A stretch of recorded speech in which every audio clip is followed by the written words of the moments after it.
What's wrong, man? Hold on, let me take off. You gotta listen to this music, man. It's so... Whoa! What? Dude! Music was great. Son of a bitch! Guys? Where'd they go? Oh, well, more for me.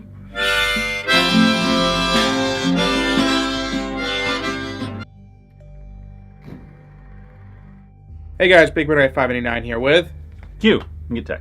So we decided to go see a very quiet movie today.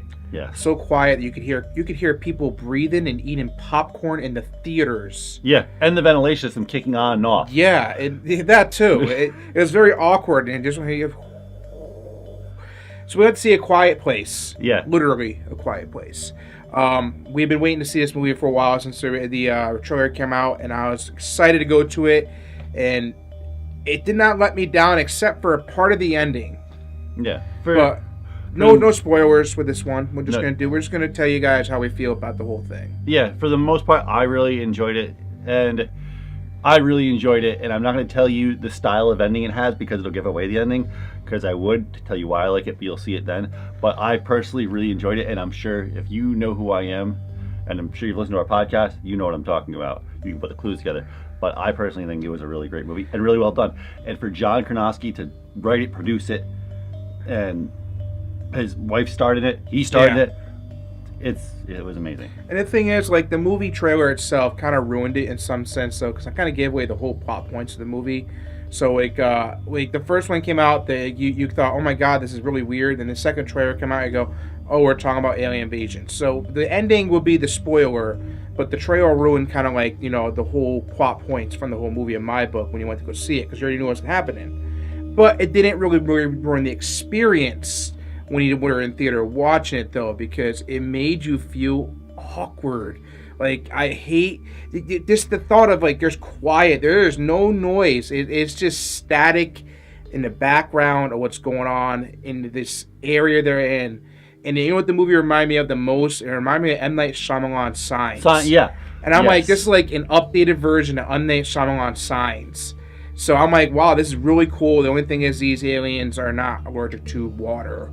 No, they're allergic to, well, you'll have to find out. Exactly. For you to see the movie. But it reminded me of M. Night Shyamalan Signs. I'm like, this is pretty cool. But the whole premises of the movie was kind of intriguing to see because it's their own original story. And I think you said it that I think Stephen King said he made a comment on it. Yeah, so Stephen King, after it premiered, he actually gave a comment that he really enjoyed the film as well. Yeah. And he gave a shout out to John Krasinski saying good work, kind of like, and I'm sure like as him, I'm sure like he was completely like taken back by that. Like, oh my god, this is like my first horror movie I've ever done, and this guy's complimenting me. Yeah, and I think what I said to you guys before, that there's a certain point in the movie where you kind of like, you sat there and watched this kid do something, and you're like, you know what, I'm sorry, this kid deserves his death.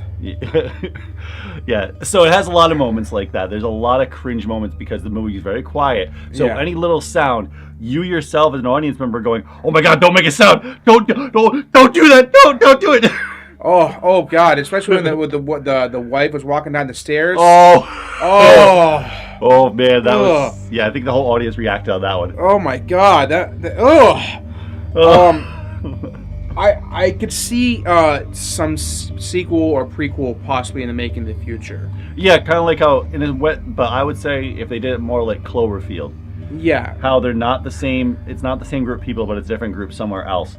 Yeah. Telling a different story of what's happening to them. I would be hoping for a prequel more than a sequel, though. I would like to see how everything started off before all this storyline plot happened, and then they like sound, and when they hear sound, they find the people. That was it. There wasn't like oh, well, here's a spaceship. They landed. What are these creatures? Let me find out what they want. There's none of that. So yeah, but I know a lot of people are going to be aggravated with that and want a backstory, but it kind of throws you in the moment. Yeah, and that's what I like about it. But I think the prequel, if they make a prequel, they need to do some sort of back part to it, though. Yeah, they need to have something. So if I had to give this movie a rating, it would probably be a 4 out of 5. Only for the fact that at the ending, I was waiting for a lot more to the end, but for the style ending for it, it makes sense why they did it that way. But I wanted to see a lot more to the end. For me, it gets a 5 out of 5 because he's going down the road across one of my favorite directors of all time. He went down the exact same road as him, and I praise him for that, and I hope he does more work just like it. So for me, it gets 5 out of 5.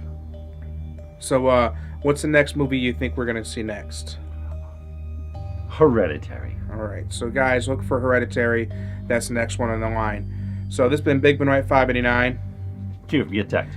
with the movie review for Movie Madness. If you guys like that video, hit the like button, hit that bell to get the notifications so you know when any kind of video comes up for our channel, especially the Get Check channel, because when you get everything comes up. Like, subscribe, comment, and follow us on social media. Thanks for watching.